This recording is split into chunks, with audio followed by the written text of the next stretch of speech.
A madrugada de 27 de janeiro de 2013 começou como qualquer outra para centenas de jovens que frequentavam a Boate Kiss em Santa Maria, no Rio Grande do Sul.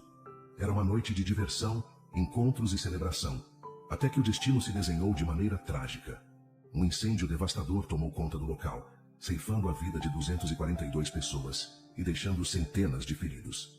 O pânico, a fumaça tóxica e o desespero se instalaram em segundos. Para muitos que estavam ali, o tempo parecia ter parado enquanto tentavam em vão encontrar uma saída. No plano físico, foi um dos maiores desastres do Brasil. No plano espiritual, um evento de proporções gigantescas se desenrolava. Mas será que tudo terminou ali?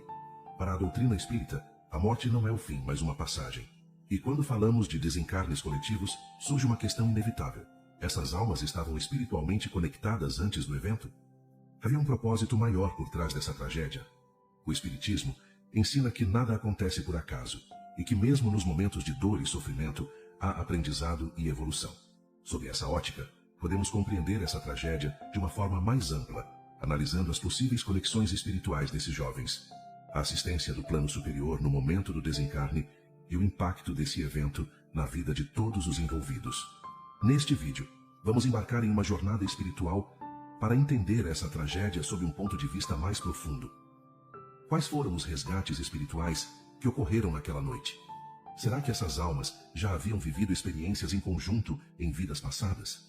O que acontece com espíritos que desencarnam de maneira coletiva? O que aconteceu naquela madrugada? Para compreender o impacto espiritual da tragédia, é necessário relembrar o que aconteceu naquela madrugada. A Boate Kiss estava lotada com cerca de 1000 pessoas quando um sinalizador utilizado pela banda que se apresentava atingiu o teto do estabelecimento, dando início a um incêndio. O fogo rapidamente consumiu o revestimento acústico da boate, liberando uma fumaça extremamente tóxica, composta por cianeto e monóxido de carbono. Em poucos minutos, a visibilidade dentro do local se tornou praticamente zero, e a maioria das vítimas sucumbiu não pelas chamas, mas pela inalação do gás letal. A principal saída da boate tornou-se um ponto crítico. Muitos correram em direção a ela, mas a falta de sinalização e o amontoado de pessoas acabaram criando uma barreira humana, impedindo a evacuação. O desespero aumentava à medida que o oxigênio diminuía, e aqueles que ainda conseguiam respirar tentavam desesperadamente encontrar um caminho para fora. Testemunhas relataram que alguns jovens, sem conseguir sair, tentavam se proteger cobrindo o rosto com pedaços de roupa ou se abaixando. Mas a fumaça era espessa demais e impregnava os pulmões rapidamente. A tragédia seguiu um padrão visto em outros incêndios de grande escala. O pânico coletivo, a rápida disseminação da fumaça tóxica e a dificuldade de fuga tornaram o evento ainda mais fatal. Enquanto a boate se transformava em um ambiente de horror, do lado de fora, equipes de resgate lutavam para entrar e retirar as vítimas que ainda estavam dentro, muitas já sem vida. Parentes e amigos aguardavam angustiados por informações. A cidade de Santa Maria foi tomada pelo luto e pela revolta. Mas enquanto tudo isso acontecia no plano físico, no plano espiritual, uma operação de resgate estava em curso: o desencarne coletivo e o plano espiritual. A doutrina espírita nos ensina que o desencarne coletivo não é um fenômeno aleatório. De acordo com o Livro dos Espíritos, eventos como esse podem ter diferentes origens e propósitos espirituais. Expiações coletivas, espíritos que possuem débitos em comum, podem reencarnar juntos para passar por uma experiência dolorosa como forma de reequilíbrio. Provas programadas. Em alguns casos, um grupo de espíritos escolhe passar por uma experiência extrema como uma lição de superação e aprendizado. Missões de resgate. Alguns espíritos podem aceitar participar de eventos assim para auxiliar outros irmãos na transição para o mundo espiritual. Será que os jovens da Boate Kiss já possuíam laços espirituais anteriores? Médiuns que se aprofundaram nesse caso apontam que muitos dos desencarnados daquela noite já haviam compartilhado experiências em vidas passadas e que esse evento foi um resgate coletivo. A ligação com o Holocausto e outras tragédias históricas. O que chama a atenção é a data do incêndio, 27 de janeiro. Esse mesmo dia é reconhecido mundialmente como o Dia Internacional em Memória das Vítimas do Holocausto, um evento que marcou a história da humanidade com desencarnes coletivos brutais.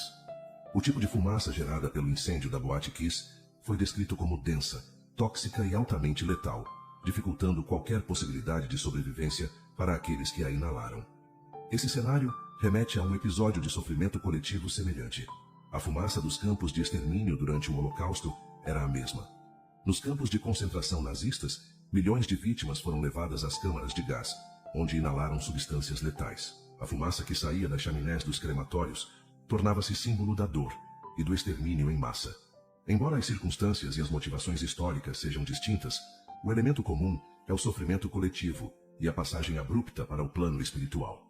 Poderia haver uma conexão entre essas tragédias.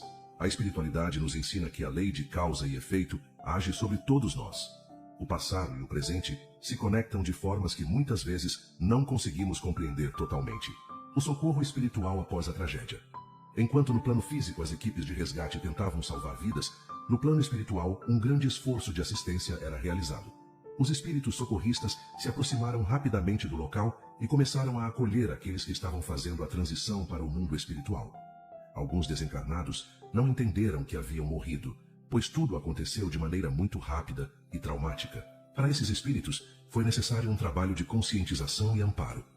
Muitos foram recebidos por familiares desencarnados, que os tranquilizaram e os levaram para postos de atendimento no plano espiritual. As cartas psicografadas das vítimas. Após a tragédia, diversos médiuns relataram ter recebido mensagens psicografadas de jovens que estavam na Boate Kiss naquela noite. Essas cartas revelaram que as vítimas foram rapidamente acolhidas e passaram por um período de adaptação no plano espiritual. Elas sentiram confusão nos primeiros momentos, mas depois compreenderam o que aconteceu.